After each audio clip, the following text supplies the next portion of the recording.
alamin. Wassalatu wassalamu ala asyrofil mursalin nabiyina Muhammadin wa ala alihi washabbihi ajma'in. Amma ba'du. Bapak-bapak, Allah Subhanahu wa taala bersyukur kepada Allah Subhanahu wa taala. Pada malam yang berbahagia ini Allah Subhanahu wa taala masih memberikan kita karunia dan nikmat-Nya berupa kesehatan, kesempatan dan kekuatan sehingga Allah memperkenalkan kita ke masjid Iftahul Jannah dalam rangka mengkaji dan mengkaji beberapa ayat suci Al-Qur'an Al-Karim dan Sunnah Nabawiyyah Mutahharah. Salawat dan salam semoga selalu tersampai kepada kita, Rasul kita, dan kita Nabi Muhammad SAW serta keluarga sahabat tadi yang senantiasa dapat bersama dan mengikuti sunnah-sunnah. Bahwa yang Allah Subhanahu wa taala, hari ini adalah hari 15 dari bulan Muharram.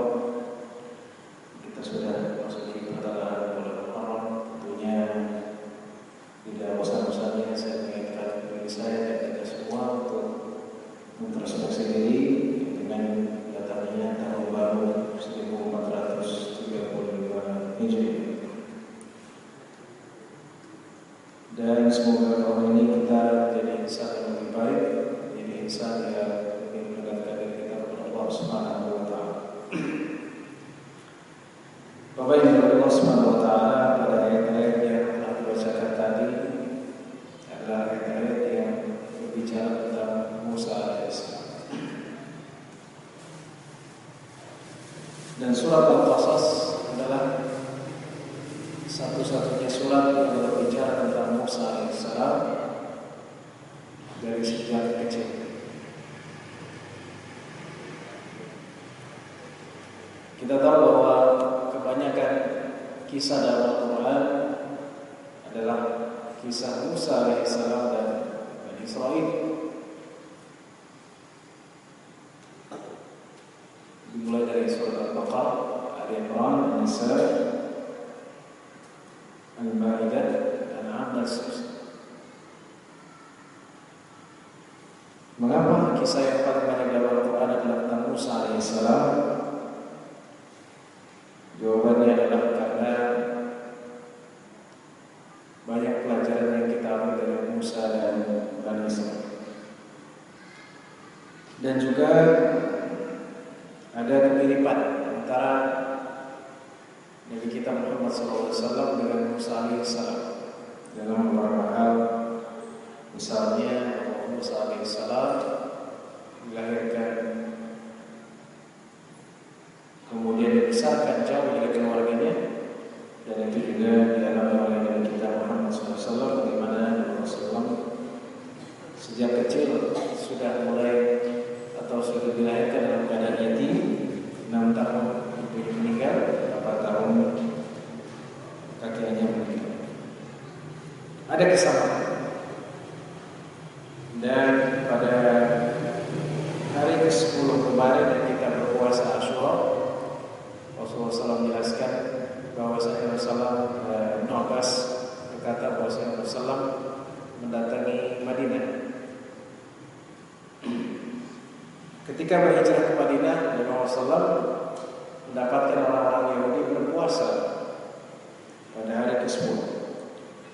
Maka Rasulullah menjelaskan pada hari ke-10 adalah hari di mana Allah Subhanahu wa taala menyelamatkan Musa alaihissalam dari kejaran Firaun dan menenggelamkan Firaun. Maka Musa alaihissalam berpuasa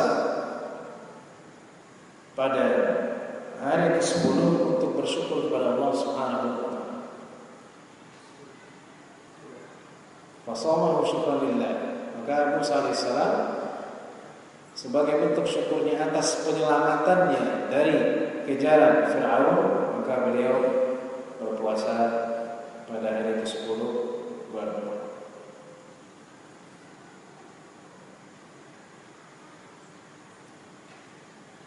Kemudian Rasulullah mengatakan,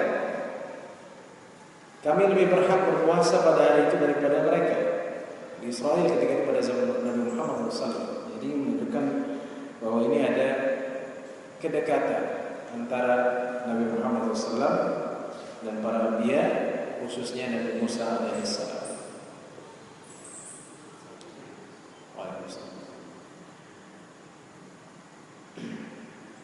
Bahkan ketika Musa alaihissalam ingin bertemu, ingin melihat Allah Subhanahu wa taala, maka Allah memerintahkannya untuk berpuasa selama 30 hari. Kemudian menambahnya 10 hari. Wa idh wa'adna Musa 40 lailatan. Kami menjanjikan kepada Musa setelah melakukan puasa selama 40.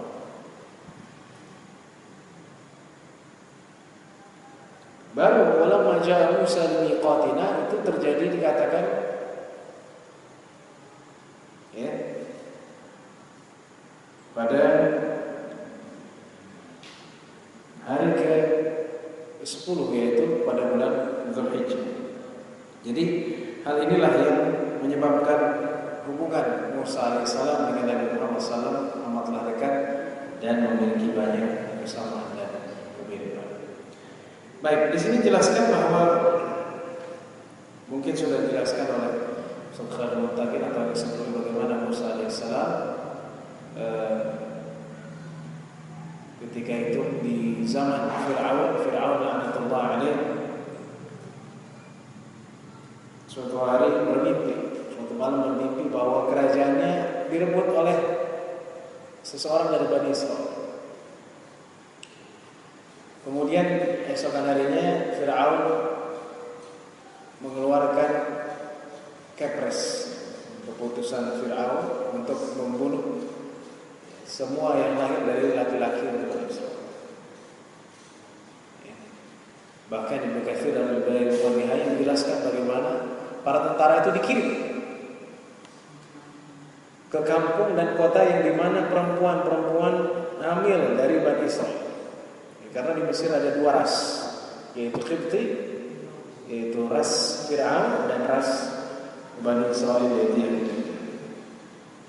Dikirim tentara-tentara itu dan dijaga, dimulai dari mereka lahir bergantian tentunya sampai mereka lahir di data. Ketika lahir mereka memasuki rumah-rumah itu, apabila lahir laki-laki maka diambil anaknya dan disembelih, apabila perempuan maka ditikam. Jadi dijaga di depan rumah. Nah, Musa alaihissalam diselamatkan Allah Subhanahu wa taala karena para sejarah menyebutkan bahwa ibu Musa alaihissalam hamlan khafif, hamil tapi tidak terlalu besar. Sehingga ketika tentara Fir'aun datang ke rumah-rumah tersebut tidak mendata ibu Musa alaihissalam karena hamilnya tidak terlalu besar. Sehingga ketika lahir alaihissalam dan tentunya ibu Musa alaihissalam ketakutan, maka menaruhnya di satu kotak, di dalam satu kotak fitabut, dan kotak tersebut untuk menjaga anaknya. Khawatir tentara datang dan mencari tahu apakah ada bayi lelaki dari Bani Israil. Ketika tentara itu datang, maka ibu Musa alaihissalam mengeluarkan kotak itu keluar rumahnya dengan mengikatnya dengan tali. Ketika keluar lagi, ditarik lagi, datang lagi tentara, dikeluarkan lagi, hingga suatu hari ibu Musa alaihissalam lupa. Jadi dikeluarkan kotak tersebut namun tidak diikat dengan tali sehingga jatuh ke sungai, yaitu sungai Nil. Kemudian dibawalah oleh arus sungai Nil dan ditemukanlah oleh selir-selir Firaun. Tapi mereka tidak berani untuk membuka, sehingga mengadukannya kepada istri Fir'aun yang ketika itu masih kafir, yaitu Asiyah binti Muzahim. Ketika dilaporkan kepada istrinya Fir'aun, yaitu Asiyah binti Muzahim, dibukalah kotak tersebut dan didapatkanlah Musa masih kecil, masih beberapa hari. Pertama kali Asiyah binti Muzahim melihat Musa alaihissalam, hatinya sangat bahagia dan senang. Ada anak lelaki yang bersih, tampan dan sangat dicintai oleh Asiyah binti Muzahim. Terlebih bahwa Asiyah binti Muzahim ketika itu tidak punya. Dibayangkan seorang ibu yang tidak punya anak, kemudian tiba-tiba Allah mengirimkan anak kepadanya. Betapa bahagianya, apalagi anaknya cakep dan tampan, bersih dan putih dan lain-lain. Sehingga Asiyah binti Muzahim mengatakan, aku akan mengangkatnya anak. Fir'aun bilang, bunuh anak. Kata istrinya, la taqtuluh, jangan dibunuh. Mungkin dia bisa bermanfaat bagi kita atau kita jadikan dia anak. Dan mengatakan, qurratu 'ainin li walak. Qurratu 'ainin li walak. Anak ini adalah kebanggaan bagiku dan bagimu. Maka Fir'aun ketika itu mengatakan, anak itu kebanggaan bagimu dan adapun aku tidak punya hajat, aku tidak punya kepentingan. Ya. Jadi ini yang disebut dengan tafawul dalam bahasa Arab, atau yang disebut dengan positive thinking. Jadi Asiyah binti Muzahim punya positif. Oh, jangan bunuh, mungkin dia akan bermanfaat, atau kita jadikan anak. Sedangkan Fir'aun mengatakan, saya tidak butuh. Itu adalah kebanggaan, itu adalah anak yang engkau suka melihatnya, adapun aku tidak punya kepentingan. Sehingga Ibnu Abbas mengatakan, seandainya Fir'aun mengatakan qurratu 'ainin laka wali, maka ia pasti beriman. Kalau Fir'aun seandainya mengatakan anak itu kebanggaan bagimu dan kebanggaan bagiku, maka Fir'aun pasti sudah menjadi orang yang beriman. Itu kata Ibnu Abbas. Tapi Fir'aun tidak mengatakan itu. Dia mengatakan anak ini kebanggaan bagimu, adapun aku tidak punya hajat bagimu.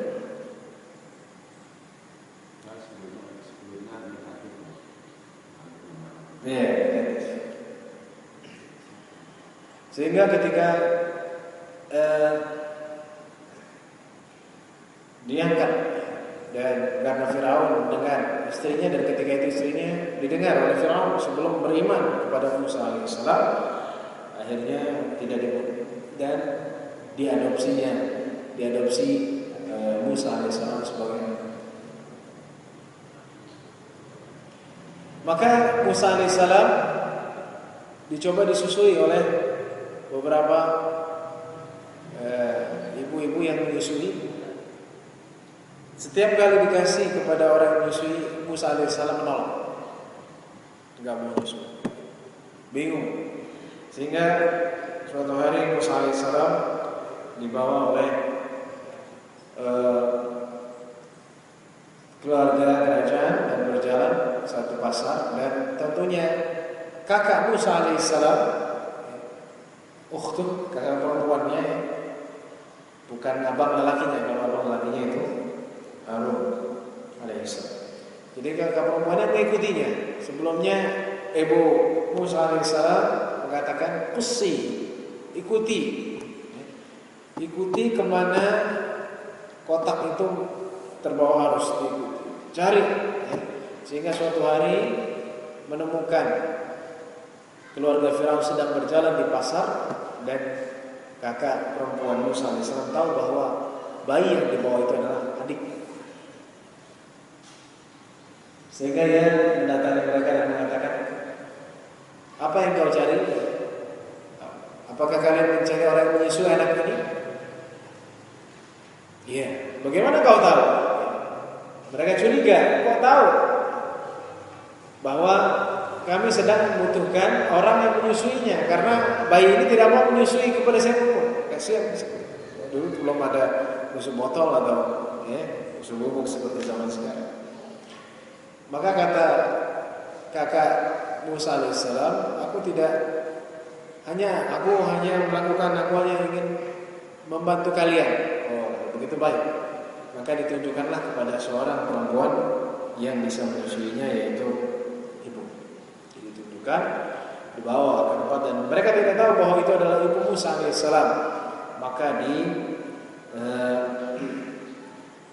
Maka disusuilah oleh ibunya, dan baru pertama kali dikasihkan kepada ibu Musa alaihissalam, Musa pun langsung menyusu dari ibunya. Jadi tidak menolak. Tapi mereka tidak tahu itu ibunya. Maka ibu Musa alaihissalam dipanggil ke istana, dan Asia mengatakan anak ini butuh yang menyusuinya.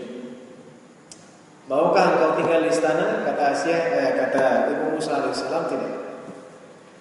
Maka Musa alaihissalam dibawa ke tempat di mana ia dilahirkan, namun dengan pengawasan tentara Firaun. Setelah 2 tahun disusui oleh ibunya, maka dikembalikan lagi Musa kepada siapa? Kepada Asia. Karena Asia, dia yakin bahwa itu anaknya. Dia mengadopsi anaknya, dan dia tahu bahwa orang yang menyusuinya adalah ibunya alaihissalam. Ibunya Musa alaihissalam. Maka dikembalikan. Ketika dikembalikan, Asia binti Muzahib memberikan hadiah yang banyak kepada Musa alaihissalam yang kembali ke Firaun.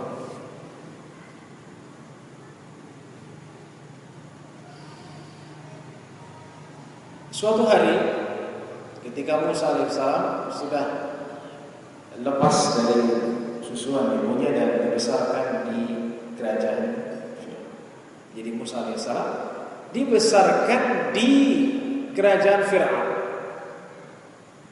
Nabi Muhammad SAW dibesarkan di lingkungan para dedengkot Quraisy. Jadi, ada Abu Lahab, ada Abu Jahal, dan lain-lain. Nabi Musa juga begitu, dibesarkan oleh orang yang mengaku dirinya Tuhan, yaitu Firaun alaihissalam. Suatu hari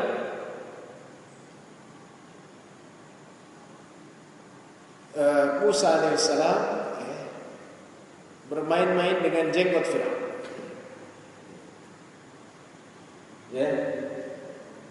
Ternyata Firaun punya jenggot, dan ditarik jenggot itu sehingga Firaun marah, sakit. Orang-orang yang berada di sekitar Firaun mengatakan, anak ini bahaya. Kenapa? Karena dia menarik jenggotmu dengan kuat. Bunuh dia.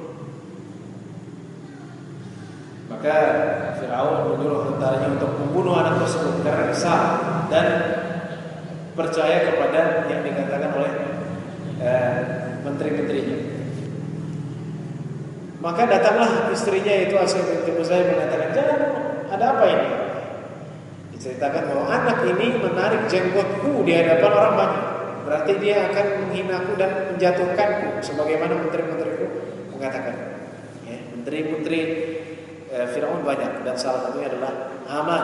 Haman itu adalah mungkin menteri yang mensesteknya, menteri yang sangat dekat dengan Firaun. Haman. Kisahnya nanti banyak, karena kisah Firaun itu panjang.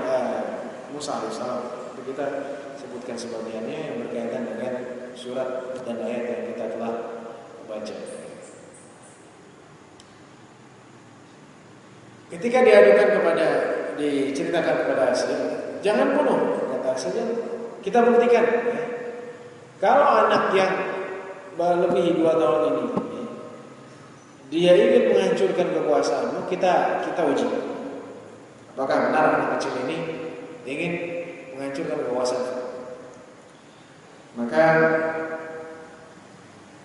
diuji dengan didatangi dua tempat. Yang satu isinya bara api, yang satu isinya mutiara.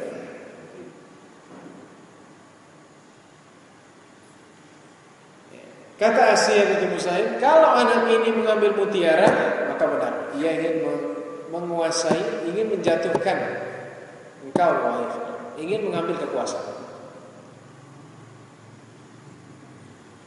Ketika itu Musa alaihissalam tangannya sudah mengarah ke mutiara, tapi malaikat memalingkan tangan tersebut dan akhirnya mengambil bara. Ya. Dalam riwayat ketika Musa alaihissalam ingin mengambil bara, tadinya sudah mengarah ke mutiara, kemudian dipalingkan tangannya mengarah ke bara. Ketika mengambil bara, maka tangannya dihindarkan oleh Fir'aun, dan dia mengatakan anak ini tidak ingin menjatuhkan, sehingga selamatlah Musa alaihissalam dari Fir'aun. Itu waktu kecil. Cuma ada riwayat lain menyeritakan bahwa ketika Musa alaihissalam mengambil bara itu, ia mengambilnya. Nah, ini yang sering kita dengar. Ia mengambil bara itu dan memakannya. Sehingga membuat Musa alaihissalam cadel. Nah, itu tidak benar. Jadi yang benar, Musa alaihissalam memang diarahkan ke bara, tapi bara itu tidak sempat diambilnya. Fir'aun sudah memalingkannya dan mengatakan dia anak ini tidak ingin menjatuhkan kekuasaan. Yang benar. Tapi riwayat-riwayat lain menyebutkan bahwa Musa alaihissalam mengambil bara itu dan mengunyah sehingga lidahnya menjadi cadel.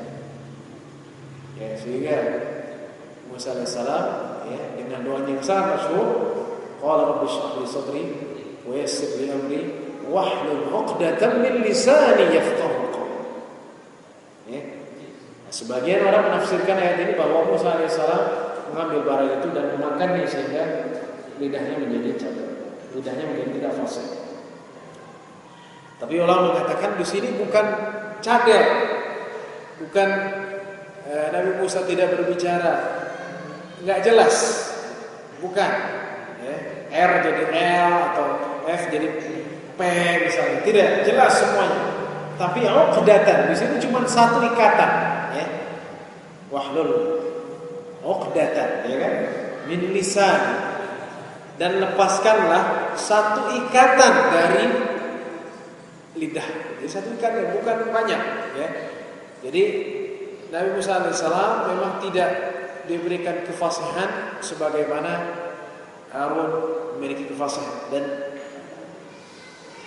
Musa alaihissalam diangkat menjadi nabi karena kefasihannya dan menemani Musa alaihissalam untuk menghadapi Fir'aun. Baik.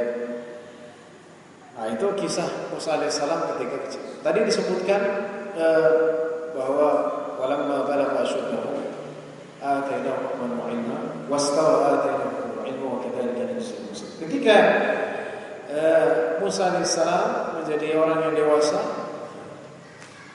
orang yang wastawa, jadi kuat, orang dewasa, maka kami memberikannya atainahu hukman wa ilma, hukum dan ilmu. Tapi di situ Musa alaihissalam belum diutus sebagai rasul. Kapan diutus sebagai rasul? Nanti ketika Musa alaihissalam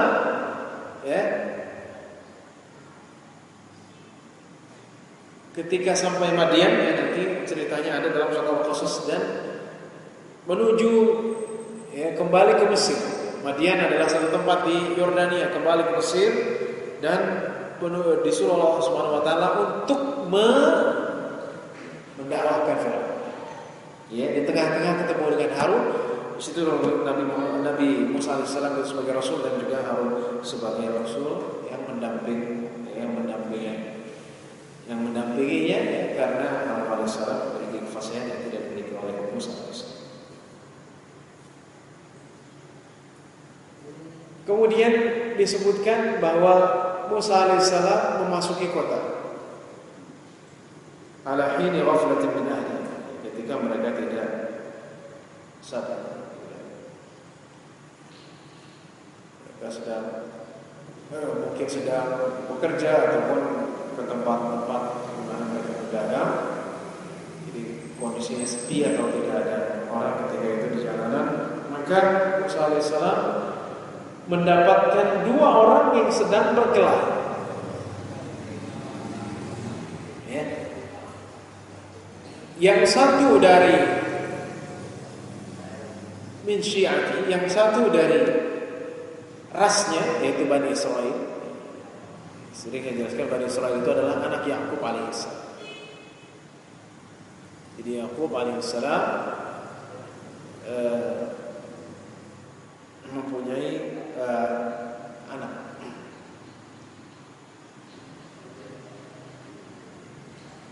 Anaknya itu salah satu adalah Yusuf alaihissalam dan saudaranya yang 11. Sehingga 12 Ifnai Asyara Naqiba. Ya, nanti ada ketika Musa alaihissalam memukul dengan tongkatnya, ya. Kapan itu terjadi? Itu ada kisah ketika mereka Bani Israel mengalami kebingungan selama 40 tahun. Yatihuna fil ardh. Ya. Kayak cerita kita ada yang baru pulang haji, bingung ya. Karena sombong totonya mau keluar Masjidil Haram bingung ya, balik lagi. Bingung ini mana tempat keluarnya, mana tempat masuk. Nah, dulu Bani Israel ya, karena membangkangnya mereka kepada perintah Allah Subhanahu wa taala, Allah ya menghukumi mereka dengan kebingungan selama 40 tahun.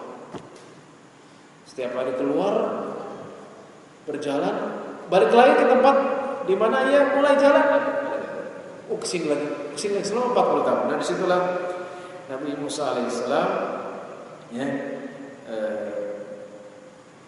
ketika mereka kehausan dan kelaparan, Nabi Musa alaihissalam diperintahkan untuk memukul batu dengan tongkatnya, maka terpancarlah berapa? 12 mata air. 12 ini untuk 12 asbat, yaitu 12 anak Yakub alaihissalam. Jadi ada suku-sukunya. Maka ketika dua orang ini berkelahi, yang satu dari ras Bani Israel dan yang satu lagi dari ras Fir'aun, maka orang yang dari ras Musa alaihissalam, ya dari bangsanya, dari keturunannya, dari keturunan Bani Israel, minta tolong karena memang orang yang keturunan Fir'aun ini, orang Qibti ini, orang Mesir asli ini ya, ia melakukan kerusakan ya. Maka ditolonglah oleh Musa alaihissalam. Karena tidak henti-hentinya orang Mesir ini ingin mukul dan kuatnya, maka Musa alaihissalam ya membelanya dan memukul dengan ujung tangannya di kepala. Tapi Musa alaihissalam tidak maksud membunuhnya. Ya. Fawakazahu Musa faqada alaihi. Karena dia terus ingin memukul ya orang yang Bani Israel tadi ya. Karena dia terus dan sudah ditengahin, akhirnya Musa alaihissalam memukul dengan tangan kepala tangan. Ya, ketika dipukul tiba-tiba orang itu mati. Ya. Jadi yang pertama, kalau ada yang mengatakan, loh Musa mau membunuh orang, ya pertama jawabannya adalah Musa alaihissalam ini kejadian sebelum diutus sebagai rasul. Yang kedua, Musa alaihissalam tidak bermaksud membunuhnya. Ya, dia ingin ya, menghindari ya atau melerai ya. Melerai. Jadi kalau ada orang berantem ya, yang ini udah diam, ini masih mukul kan, akhirnya dipukul kan. pukul di sini bukan untuk membunuh dia supaya dia jatuh atau dia tidak memukul yang ini, tapi ternyata ketika dipukul oleh Musa alaihissalam orang ini. Ini menunjukkan Musa alaihissalam memiliki kekuatan, ya. Nanti ada kisahnya bagaimana Musa alaihissalam memiliki kekuatan kuat, ya. Kisahnya bagaimana? Kisahnya yaitu di mana nanti ada dalam surah Al-Qasas, mungkin akan dibahas Ustaz Khairul atau yang lain. Ketika Musa alaihissalam sampai ke Madian, nanti kisahnya berkaitan dengan ini, ya. Maka mendapati orang-orang sedang mengambil air di sumur,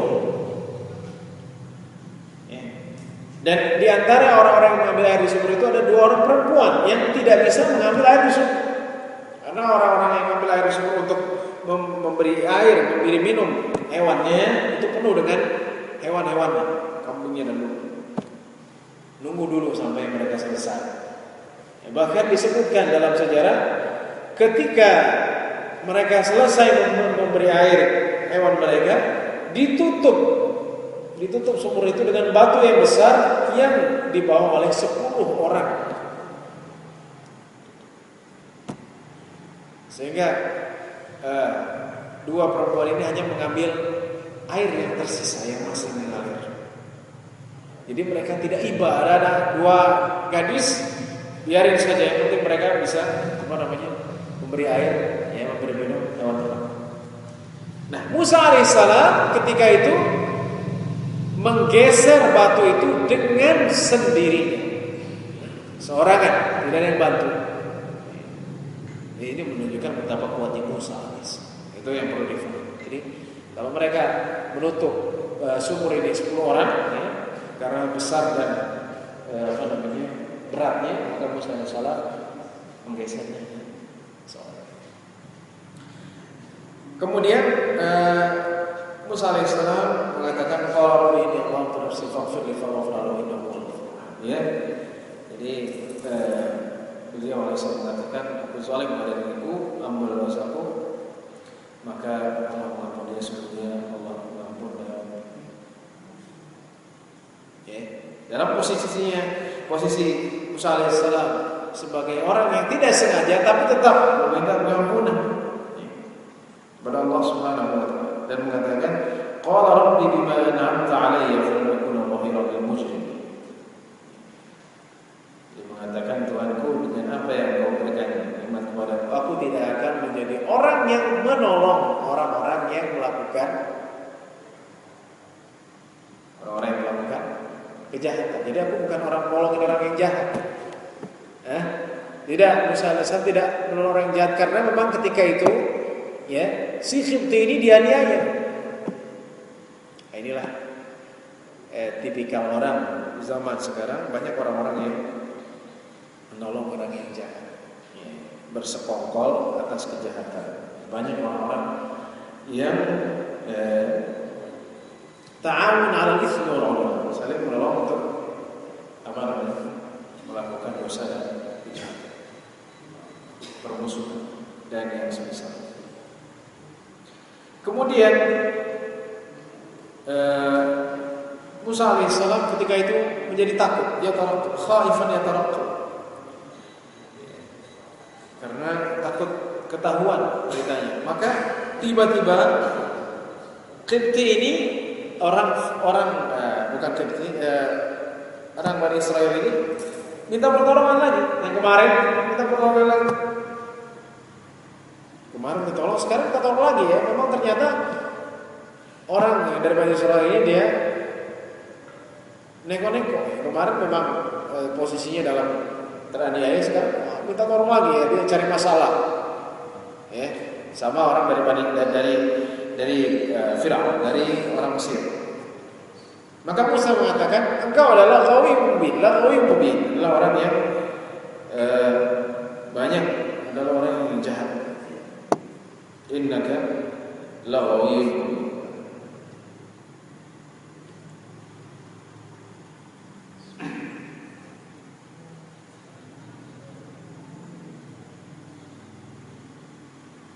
Ya. Atau ini dikatakan kepada Qibti tadi, ya, kepada orang Mesir tadi. Maka ketika Musa ingin memukul, ya, karena lagi-lagi orang yang dari orang Mesir tadi ingin melukai seseorang dari Bani Israil. Nah, orang Bani Israil ini menyangka bahwa ia yang akan dipukul. Jadi ada dua pendapat di sini. Pertama, Musa mengatakan marah, ya, kepada orang yang kepada siapa? Marah kepada orang dari rasnya karena dianggap main-main. Innaka laghawiyyun mubin. Kamu apa sih kemarin? Udah, sekarang gak ada masalah. Maka ketika Musa ingin memukul, disangka oleh orang dari rasnya, dia akan memukulnya. Ya, karena Musa marah. Padahal Musa alaihissalam ingin memukul Qibti tadi, ya. Kemudian dia mengatakan, "Aturidu an taqtula bika ma qatalta nafsan bi nafs, in turidu illa an takuna jabbaran fil ardi wa ma turidu an takuna minal muslimin." Dia mengatakan, "Apakah engkau ingin membunuhku sebagaimana engkau membunuh seseorang kemarin?" Ya. Maka perkataan ini didengar oleh siapa? Oleh orang Mesir. Oh, berarti dia yang bunuh kemarin. Ya. Karena keceplosan. Dia takut Musa marah kepadanya, disangkanya Musa ingin memukulnya, padahal dia ingin membela. Maka orang Mesir ini mengadu kepada Firaun dan Firaun mengejarnya. Tapi Musa alaihissalam mengambil dari jalan yang lain sehingga Musa alaihissalam itu sebelumnya dikasih tahu wajah rajulun min aqsal madinati yas'a.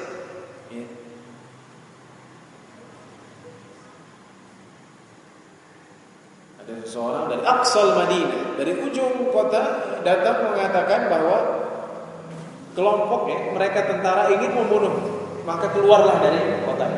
Kisahnya panjang dan mereka sampai di mana di Madinah. Tadi kisahnya diceritakan. Bapak-bapak yang dimuliakan Allah Subhanahu wa taala. Jadi inti dari ayat ini bahwa kita menghayati bagaimana Musa alaihissalam dalam perjalanan. Bahwa Musa alaihissalam penuh dengan perjuangan, ya, penuh dengan kesabaran dan penuh dengan usaha, ya, untuk tetap di jalan Allah Subhanahu wa taala. Dan nanti ketika Musa alaihissalam mendakwahkan Firaun, ya, Firaun tentunya dia merasa, kata Firaun, engkau hidup bersamaku lama, ya. Karena memang dibesarkan oleh Firaun berapa Pak? 30 tahun 20, antara 20 sampai 30 tahun, ya. Bayangkan kalau kita punya anak, kita besarkan 20 atau 30 tahun, tiba-tiba anak itu berbalik kepada kita, ya. Kira-kira itu dirasakan Firaun. Firaun sebagai Raja Mesir, tapi ketika Musa alaihissalam dibesarkan oleh Firaun, ia berbalik, ya, mengajak, ya, kepada ajaran Allah Subhanahu wa taala. Tapi Firaun tidak mau Firaun, ya. Bahkan menyuruh mensesneknya Haman untuk membangun burj, untuk membangun bangunan yang tinggi, ya, bangun bangunan yang tinggi agar Firaun naik dan melihat Tuhannya Musa, yang melihat Allah Subhanahu wa taala. Wa inni la u'minu minal kadhib wastakbara wa huwa wajhuhu fil ardi bighairi haqq. Jadi Firaun congkak, ya, atas apa yang ia lakukan dan dia miliki. Jadi Firaun merasa bahwa dirinya memiliki kerajaan Mesir, ya, alaihissalamul misra wa hadhihi al-anharu tajri min tahti afala tubsirun. Tidakkah kau lihat, ya, Mesir itu milikku, ya. Jadi Mesir yang tanahnya subur, wa hadhihi al-anharu tajri min tahti wa hadhihi al-anharu tajri min tahti. Dan sungai-sungai ini mengalir di bawah kakiku, ya. Bayangkan, sungai Nil itu dari terbentang dari Giza, Mesir sampai pertengahan Sudan. Sepanjang sungai Nil, tanah-tanah ini sangat subur. Jadi Firaun memiliki kerajaan yang luar biasa. Ketika Musa alaihissalam dikejar dengan 1 juta tentara Firaun. 1 juta. Alf 1 juta. Tidak sedikit ya pada zaman itu. Tapi Allah Subhanahu wa taala menenggelamkan. Alfin 1000 jadi alfin 1 juta ya. Jadi Firaun memiliki itu. Tapi Allah Subhanahu wa taala memerintahkan Musa alaihissalam untuk mendakwahkan bapak angkat.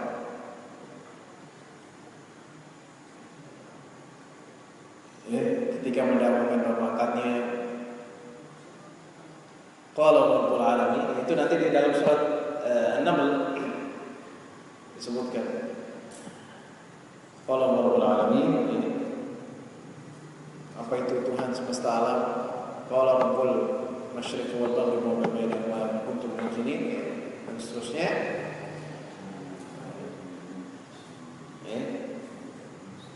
Qala rabbus samawati wal ardh, ya Tuhan. Kemudian dibilang ini orang yang diutus kepada orang yang majnun, orang gila, ya. Sebagaimana Nabi Muhammad SAW dituduh sebagai orang gila, ya. Jadi orang yang mendakwahkan kebenaran itu sering dituduh dengan yang macam-macam. Enggak usah takut dibilang dia orang yang teroris, orang yang fanatik dan seterusnya. Ya, itu adalah tuduhan-tuduhan belaka. Jangan sampai kita berkurang gara-gara perkataan-perkataan. Karena itu sudah dikatakan kepada orang yang membawa kebenaran. Itu para nabi dikatakan orang gila, sahir, penyihir, ya, kahin, dukun, ya. Dan itulah yang kita lihat bahwa sekarang banyak orang dituduh dengan yang seperti itu. Jadi Musa alaihissalam mengeluarkan tanda-tandanya, mukjizatnya, ya, mengeluarkan mukjizat itu. Maka Musa alaihissalam pertama kali memasukkan tangannya ke bajunya, ya, jahit, ya, di bawah dada, dan mengeluarkannya, tangannya menjadi putih, bayda, ya, bagaimana kita kayak senter begitu, putih.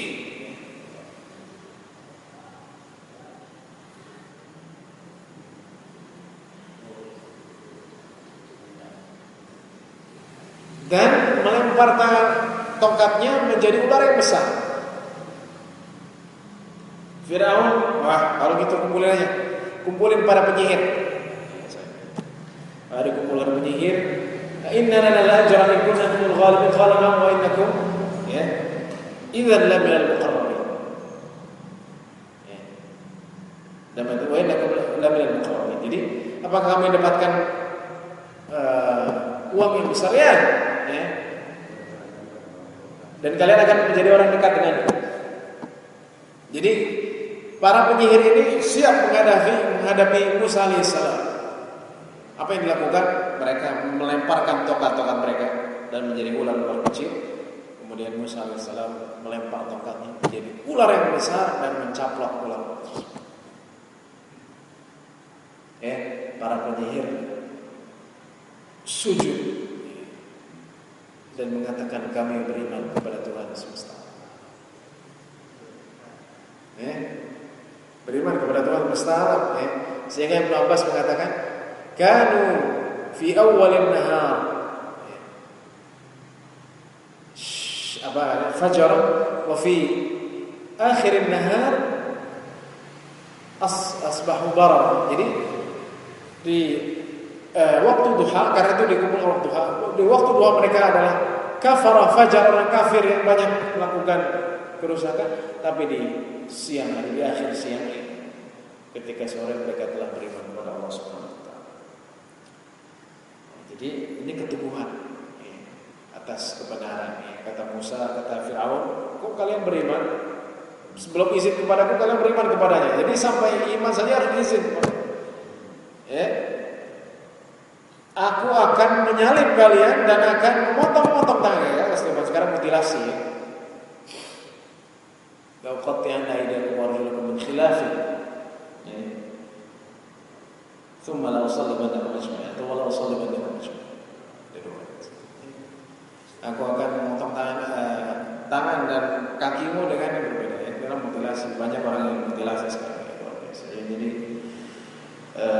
kejahatan zaman ini sebagiannya sudah ada, tapi mungkin lebih keras.